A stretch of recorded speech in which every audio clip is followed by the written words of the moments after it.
डमरू,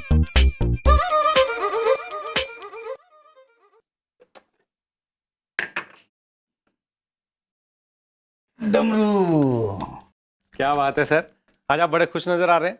लगता है आपका दौरा बहुत अच्छा रहा। ये दौरा तो बहुत अच्छा रहा डमरू, लेकिन एक बात मेरी समझ में नहीं आई कि जिस गांव में मैं दौरा करने गया था वो गरीब और पिछड़ा हुआ समझ के गया था, लेकिन वहां तो गरीबी जैसी कोई बात ही नहीं दिखी। वहां तो सड़कें हैं अच्छी, और अस्पताल हैं, कॉलेज है, स्कूल है, पब्लिक टॉयलेट्स हैं, और बिजली पानी सब 24 घंटे आता है। एकदम हाईटेक गांव है। ये सर आपकी वजह से हुआ है। सर जब भी कोई मंत्री, मुख्यमंत्री या प्रधानमंत्री किसी पिछड़े हुए इलाके में जाने की घोषणा करता है, तब सर वहां पर अपने आप फटाफट तरक्की होने लगती है। जैन सर, कुछ लोग आपसे मिलने आए हैं। जिस एरिया के दौरे पर अभी आप गए थे वहीं के लोग हैं, उनकी कुछ शिकायतें हैं सर। राम राम साहब। प्रणाम प्रणाम। अरे माफी चाहेंगे, लेकिन बड़ा अजीब लग रहा है कि आप लोग जिस गांव से हैं कितना तरक्की कर चुका है गांव, उसके बाद भी आप लोगों को शिकायतें। अरे काहे की तरक्की साहब, उसको तरक्की थोड़े ना कहते हैं, उसको छलावा कहते हैं। सर ये जो आपने गांव में फ्री वाईफाई लगवाया है ना, अब इसका पासवर्ड भी बता दीजिए, मजा आ जाएगा। साहब गांव में जो आपने एटीएम खुलवाया है बहुत अच्छा काम किया है, लेकिन हम गांव वाले के पास जब पैसा ही नहीं रहता है तो एटीएम में से निकालेंगे क्या? साहब एक विनती थी आपसे कि अगर आप अनुमति दें तो हम वो एटीएम मशीन के अंदर एक पान का खोखा खोल लें। पहली बार एयर कंडीशनर पान की दुकान। और मालिक एक काम आपने बहुत अच्छा किया है कि आपने गांव में अस्पताल खुलवा दिया, लेकिन अस्पताल में डॉक्टर तो है नहीं। चलो अच्छा है, जब बीमार पड़ेंगे तो जा करके अस्पताल में लेट जाएंगे, और जब मर जाएंगे तो लोग कहेंगे अस्पताल में तो मरा था। देखिए, ये आप लोगों की जो बातें हैं, आपकी एटीएम वाली बात, आपकी अस्पताल, मुझे तो ये लग रहा है कि आप लोग शिकायत कम कर रहे हैं, मजाक ज्यादा कर रहे हैं। माफ कीजिएगा, मजाक हम नहीं, मजाक तो आप कर रहे हैं।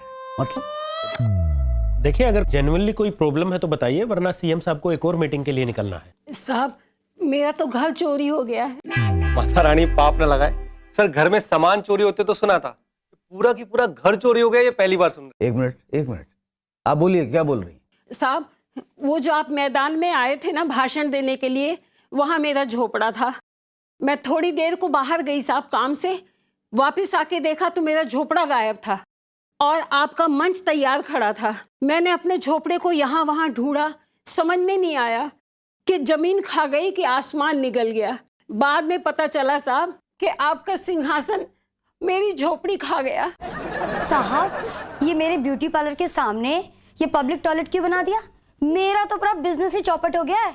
और बनाया भी तो ऐसा बनावटी कि उसमें ना तो पानी आता है और ना ही शौच जाता है। बात कर रहे हैं आप, क्या कह रहे हैं विधान जी? ये सब सच है क्या? बिल्कुल सही। बिल्कुल सच है साहब, बिल्कुल सच है। मैंने आपसे कहा था ना सर, जहां आपने दौरे की घोषणा की उस जगह की काया पलट हो गई। और साहब जैसे ही आप अपना दौरा पूरा करके वापस गए, वैसे ही पीछे पीछे बिजली, पानी, तरक्की वो भी निकल ली है।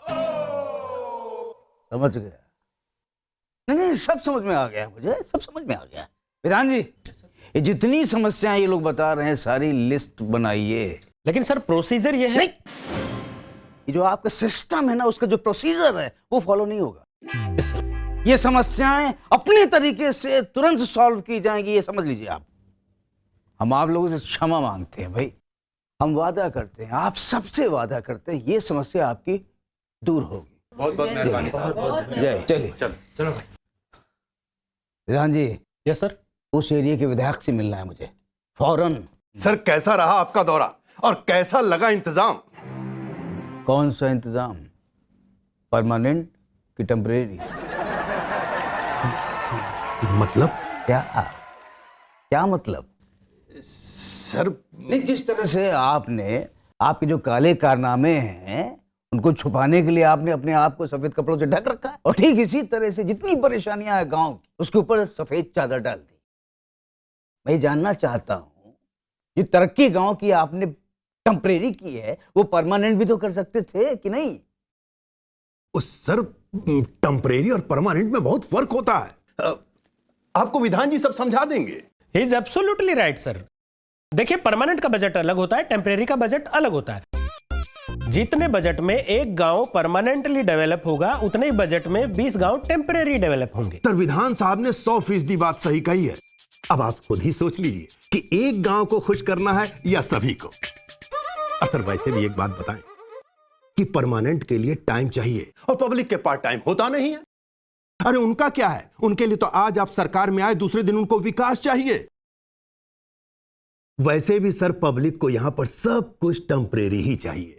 अरे उन्हें तो गवर्नमेंट भी परमानेंट नहीं चाहिए। यही सिस्टम है सर, यही सिस्टम है। चलते हैं। जय हिंद।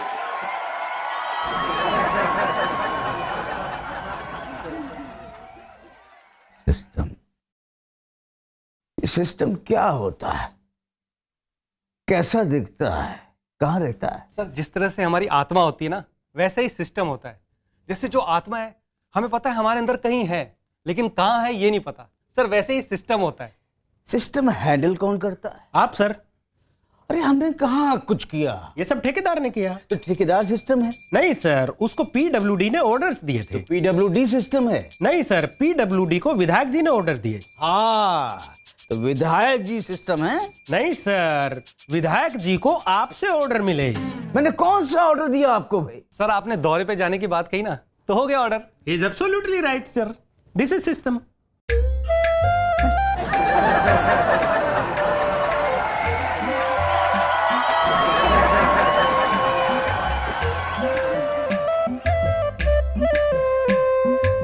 हाँ तो भाई बताइए, कैसा लगा आपको ये हमारा एपिसोड कॉमन मैन का? उम्मीद है आपको अच्छा लगा होगा, और अगर अच्छा लगा है तो आप लाइक कीजिए, ज्यादा से ज्यादा लोगों को कहिए कि वो लाइक करें और शेयर करें। और हाँ, अगर आगे के एपिसोड हमारे देखने हैं तो फिर आपको सब्सक्राइब करना पड़ेगा। तो ठीक है, नमस्ते, जय हिंद।